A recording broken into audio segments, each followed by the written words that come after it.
And as a point man, I'm holding rear security, baby. I'm watching that door leading up to the stairwell. Not a fun job. My friends are shooting.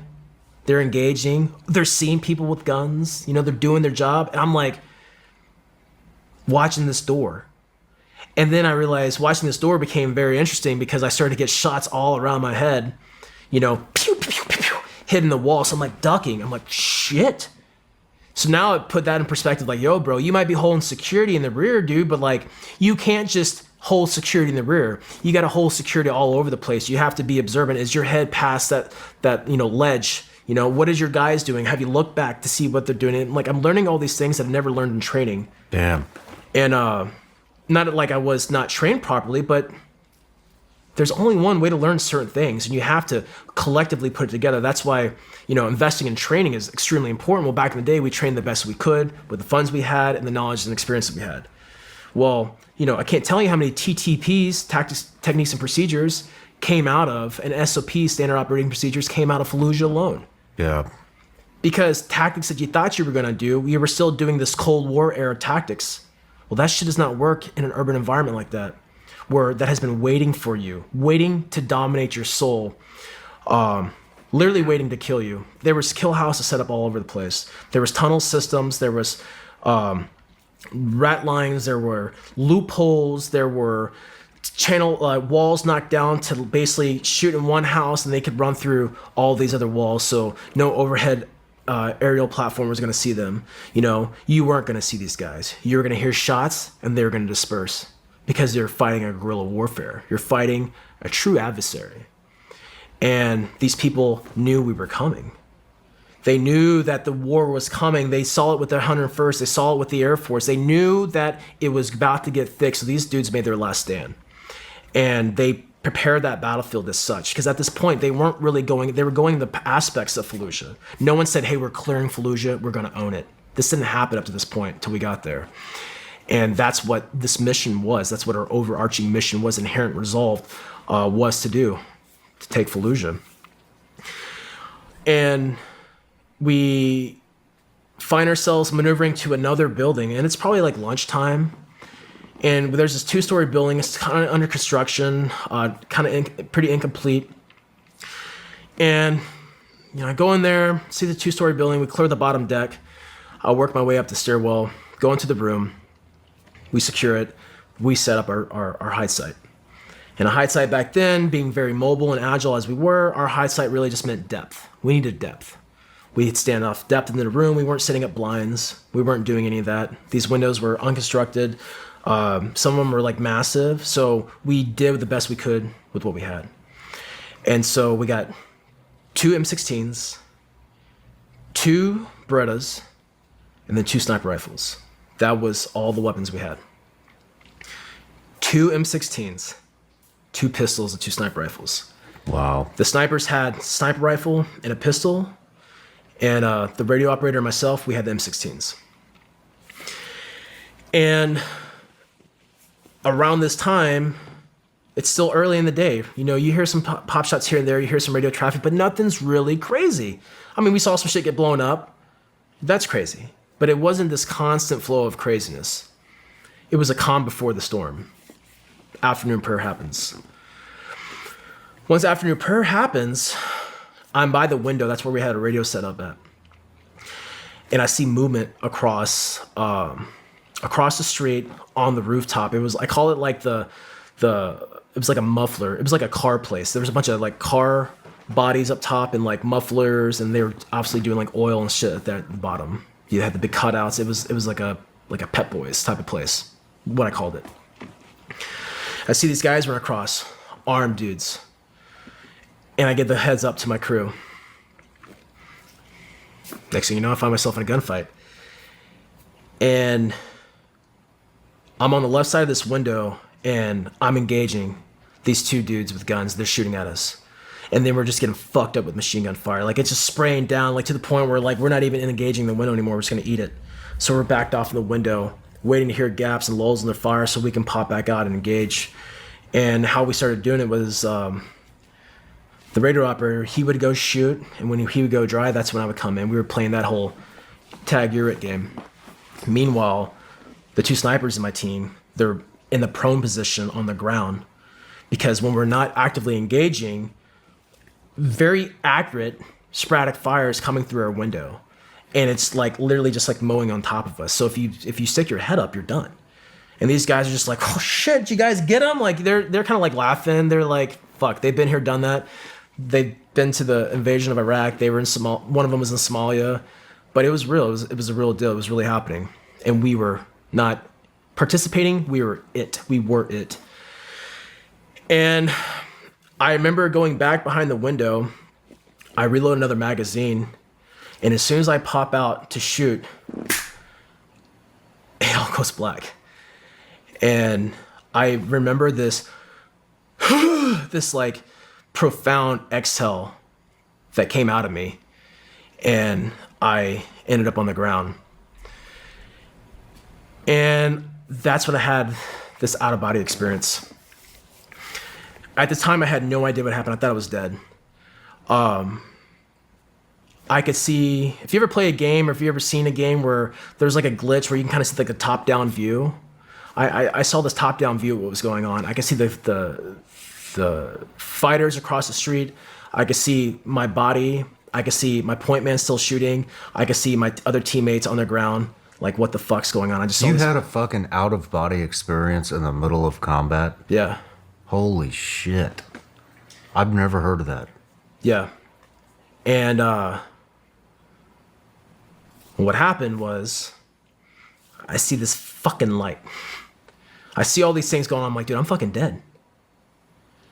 And I just get sucked back into this life. And then I snap, and I'm in this fetal position. My body went into this fetal position. And I start to move. And I didn't know if I was convulsing or if it was from my friend kicking me. He's kicking me with his foot. He's in the prone position. Just, hey, wake up. They're like, dude, we thought you were dead. We didn't see any blood. I'm like, what happened? I'm like crying and laughing at the same time. I have no idea what's going on. I got shot right in the helmet. And I didn't know this. And I'm completely out of it. Well, my body was down, fell at the radio, near the radio. They're like, get on the radio and call in support. And I'm like, what the fuck? I'm like, what's going on? You know, I'm trying to figure out where I'm at. And they're like, get on the fucking radio and call for support. I'm like, okay. I'm like, I pick up this fucking handset. And I give like the worst radio transmissions ever. Every other word was break. Warhammer break. This is break. Grim Reaper break. We need break. I'm fucking out of it. And I get it out. I muster it out. I would call him like, hey, here's our fucking location. This is what's going on. And I'm getting broken comm. And we're still under fucking fire, under attack. And so my team was like, we got to get out of here. So we pack up the radio and we work our way downstairs. And I find myself with the radio operator holding, basically being a shield for him so he can set up the antenna, get communication, and we can get fucking contact. Because we're like, dude, shit's about to get real. And my team leader and my assistant team leader, they're cradling their sniper rifle and they got their pistol out. And I can see kind of the doorway of the building we're in, and then I see this window right in front of me as I'm like peeking out of this bathroom. And it's a very tall window, and I see this head, the top of this head, walk by. I see this turban and everything walk by. I'm like, fuck. Because this is the real fucking thing. So I'm like, fucking tell everyone, shut the fuck up. There's people coming. So my guy stops on the radio communication because it's loud as fuck. We didn't have the best radios and antennas back there, and we're in a concrete building. We're not in a favorable position to achieve communication superiority. And we're somewhat locked down, so we're not even in a true defensive posture. We're almost just waiting for it. And I see this shadow get bigger and bigger into this room. I couldn't see anymore because I wasn't peeking out anymore, but I just saw this shadow figure get bigger and bigger and bigger until this fucking man's face, this adult face, crests the corner, and I just jam my fucking gun into his face. He's got no weapon. I fucking hit him. I'm looking at him, and I'm like, what the fuck do we do? And they're like, oh, he's trying to come in and fucking look at body counts. You know, he's a fucking spy. He's on the lookout. And I'm like, I'm still like semi-throwing up. I'm dizzy. I don't know what the fuck's going on still. I'm semi-conscious to this, but like, I'm trying to process a whole bunch of stuff. And there's a whole bunch of stuff that I need to give that my priority than my own feelings and concerns and thoughts and emotions. One person ends up turning into 7 people. People started to come to our house, no weapons. And we did not know what to do. And I'm like, I'm not gonna fucking kill these people that have no guns. Like, at that point in time, I made that decision. Like, I'm not gonna, anyone can kill. And at a fucking young age, before I really learned what that life was about, they weren't a threat to me. And you can't just, I don't know, at the time I didn't do it. So it is what it was. But we didn't have any stuff to hog tie them. We didn't have anything to secure them. All we had was fucking our weapons drawn at them. And we're like, dude, we are so fucked. We got to get the fuck out of here. Because they make a jump on us, we're done. Yeah, we'll take care of a few, but dude, we're outnumbered. Almost 2-1 at this point. Just males. And it was so random. And instead of them walking by, I'm like ushering them in. I'm grabbing them, forcibly bringing them in, because the last thing I wanted them to do is run away and tell people that these 4 gringos are inside this house and they have no idea what's going on. And my team was like, dude, we gotta make a bail for it. We gotta make a run for this thing. And our only option was to hit the road, skirt the fucking town, and just run until we made contact with friendlies. Because we're still getting fucking shot at. It's not as violent now. It's sporadic at this point. But now we have these guys come in and do quality checks. And we have no idea what they are, what they're about, what they represent, who they work for. It's just a lot of weird things that are happening all at once. And so we work ourselves out of this house, and we just started to bound. And we just kept on bounding until we ran into an infantry squad. And we tell them what's going on. We're like, yo, dude, we're in this building over here. We got in contact from across the street. And they're like, oh yeah, we heard that shit. So we showed up and we just started fucking blasting both buildings. We didn't know anything. I'm like, not really putting 2 and 2 together. And I'm like, oh, y'all are blasting that fucking building too. They're like, oh yeah, we're fucking blasting that building. We're blasting that building. And this is new, you know? They didn't know shit. We didn't know shit until we started to like piecemeal these stories together. At the time while that's taking place, I'm throwing up. I'm like, oh my God, what's going on? I get a Motrin and a cigarette. And the doc looks me over, does that little eye sensory check, and he's like, okay. TBI wasn't a thing back then. Yeah. No one knew what that shit was. And as we're basically teaming up, sharing stories, they're telling us, oh yeah, so-and-so got shot through and through the ass. Well, little did we know his OIF-1 deployment, he got shot through and through the ass again. So this is now the ass guy. So there's some laughter going on in this like very chaotic place, which is still kindergarten compared to the varsity that Fallujah was truly about. We're like 6-7 hours into the first day in this thing. It's nothing. It's all a cakewalk. And we get tasked that we're like, hey, Delta is doing a mission down the road. We need to go provide sniper support for them. We're providing basically a cordon for them, outer support. And I tell my assistant team leader, I'm like, dude, I'm fucking done, bro. He's like, suck it the fuck up. I'm like, roger that. So we go in this like baton death march to link up, to set up this outer cordon. And I am walking left and right. I'm dragging my fucking gun. He's like, pick up your fucking rifle. I'm like, dude, I am fucking trying. I'm toast at this point. I'm hitting all the dopamine, the adrenaline's wearing off, and like, I just got shot in the helmet. Hell, I don't even know who I got shot in the helmet by at this point, and I don't feel good. I'm getting to the point where I'm physically incapable of actually performing my job. We set up the railroad tracks, and they're like, all right, you're good. We're here. And the next thing you know, I passed out. Passed out these railroad tracks. I remember Delta doing their mission.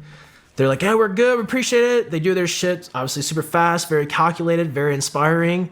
And we're there on, squirter control, providing patterns of life. We're there for a little bit, waiting for the next tasking order. Because now we're probably 7 o'clock in the evening. We haven't accomplished shit. We haven't cleared through anything. We've reacted to stuff. And we come back to where we started at the very beginning of the phase line, and my commander's like, hey, I'm gonna send you back. I'm like, I don't wanna fucking go. He's like, no, you're gonna go back and get checked out. I'm like, no, I'm gonna stay here with a team. He's like, listen, all we're doing is setting up mortars for the night, and then we're all pulling out in the morning. You have my word. I'm like, okay. So I go back, I get checked out. Eyes around the camper like this. Because now we're like, wait a second. We heard the stories, we saw the wounds, we hear the fucking explosions. Now we experienced it all. And, half this unit is full of new guys. And even the old guys were like, fuck, this is intense. Even for this entry level stuff that happened, this was nothing. Nothing. This was a drop in the bucket compared to the fucking storm that was coming. And so we're back in the rear. I get checked out. Basically, I was like, we had 2.5 weeks before we went back in the city. And this time the plan was to go back in the city and establish a stronghold. So my team was to support, 2 sniper teams were to support Echo Company, and Echo Company was going to be the anvil of the main element, the main effort. Basically meaning we were going to take over these few buildings, and the other companies in their battalion were going to start pushing fighters towards us. And so the thought process and the objective was, we'll go firm. We'll use all these adjacent units to basically just like push the hornet's nest vector them into one area, to one kill zone, and then we'll do what must be done. And leading up to this, I'm like, no idea what to think. So we load up again, and this is when I see my first dead guy, like right in front of me. I pull up in a Humvee and I'm eating strawberry applesauce. And I'm like, bro, I love to eat. And I'm definitely gonna get my food in before I gotta go do God knows what I gotta do. And so I'm pulling up because the grunts came in, because at this point we've established Overwatch across this bridge. The grunts go in, they clear the strongholds, they get in a fight, and they basically secure these objectives, the main element of this whole operation. And what we're doing is we're just eating rockets, we're eating mortars. I'm dealing with, human shields. I'm dealing with calling in airstrikes. I'm doing all these things, fighting from an Amtrak, basically, while all this is taking place. So this is a very quick evolution, but it seems forever. We link up, and I'm shoving strawberry applesauce in my mouth. And then I see Frank the Fallujah laying outside, bloated as shit, guts and glory. And he was a fighter as the Marines pushed in to clear these strongholds. And I'm just like, looking at this fucking dude's brains. I'm like, I finished my food. I'll leave it in the fucking truck. I grab my pack and I go inside. And it is just like a bunch of ants moving around. Grunts are good at 3 things: cleaning weapons, filling sandbags, and killing shit. And they are cleaning weapons and filling sandbags. That's the phase of life we're all in. Luckily for me, my sniper team, we make our way up to the rooftop, and I'm on Overwatch. And that's basically how I found myself into this next phase of fighting and combat, was this Overwatch aspect. And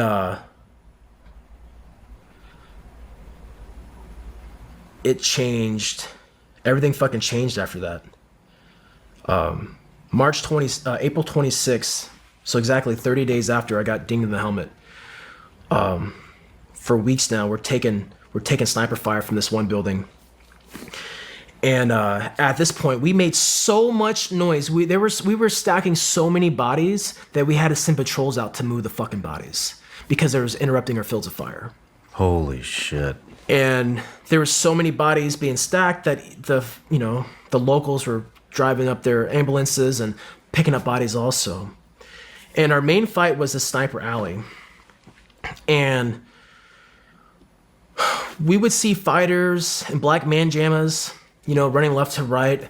And they were pushing our max ranges and our max velocity for our sniper rifles. Our 308s were not fast enough to see them on the right side to hit them on the left side. We had no time to lead them in a very small window. So we were getting our paydays closer. So we basically stopped shooting at them, or we would shoot and purposely harass them. We would miss. We would just let you know we're there, because what we wanted to do is draw them in more. We wanted them to get comfortable and complacent. And so then we found out they were leaving telltale signs. They were leaving markings. They would leave rocks. They would have a runner that would come leave a rock by an edge and says, "Don't cross here. This is only for lookout." And they'd leave a can over here, and this is where you run. Because fighters, they're not on ICOMs. At the time, they're not on iPhones chatting to everybody. They're getting a very small brief, and they're going to fight. How'd you guys figure that out? Observation. How long did that take? 3 days.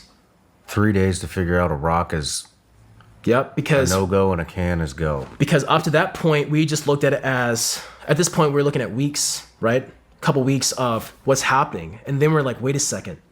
They have a system in place that we're not seeing. So then we focus all of our efforts on specific observation. And it just kind of worked out that way. But that's a good fucking pickup. Especially if you're talking, you're far enough away to where you can't kill these guys because the rounds aren't fast enough. They're too far away, and you're picking up cans and rocks. Is a go, no go. Because when you're complacent, your enemy is complacent. You're a product of your environment. And the more harsh we were, the more fucking harsh these guys were. The more gray space we gave them, the more gray space they took advantage of. And so we just stopped. We changed it up a little bit. And we were like, hey, don't shoot. We let them fucking get some wins. Because I got an infantry platoon over here. They're going to smoke these guys. But we don't want to keep on smoking them right here. We want to figure out what the fuck's going on. And so now we bring in our Mark 19s to our rooftops. And we just dial this shit in. So real quick for the audience, a Mark 19 is a grenade launcher and basically a fully automatic grenade launcher. Very heavy. Looks like a fucking turtle with a big old unicorn spout. And little eggs come out of it. And those eggs go boom. And the machine gunners got super smart. Machine gunners were like, oh, bro, we're doing this. So we're bringing Mark 19s up there. We're revectoring our machine guns on there. And we're just dealing death. And it was crazy. It was literally fish in the barrel almost. Because one guy would poke out here and 3 guys would run that way. One guy would poke here and then 2 guys would run this way. So now we're like, okay, you take the left side, this phase line, you take the right side, this phase line, and that's how we're picking up. So now instead of trying to lead them, we're holding on these places. So as soon as we hear an audible or we see it in the peripheral, then that is our trigger to engage. Because now we have someone in observation that's seen the whole thing, a little further zoomed out. We have guys on these 10 power fixed Johnny Nerdle scopes from Vietnam with silk webbing, right? Old school fixed power, in an urban environment is not ideal. Very, very scary. At least I thought it was, because you're instantly tunnel vision. And when you're tunnel vision down a tunnel vision channel, that's even scarier. Because there's a bunch of doors and windows and moving things and all sorts of things happening. And you have to have your head in a swivel. That's why we worked really well as a team. It sucked to not be on the sniper rifle. But being on observation was just important. Because it was a team thing, right? The only way we're going to win, the only way we're going to come out of this thing alive is we work together. And that's what I really enjoyed a lot about all that hell that we experienced.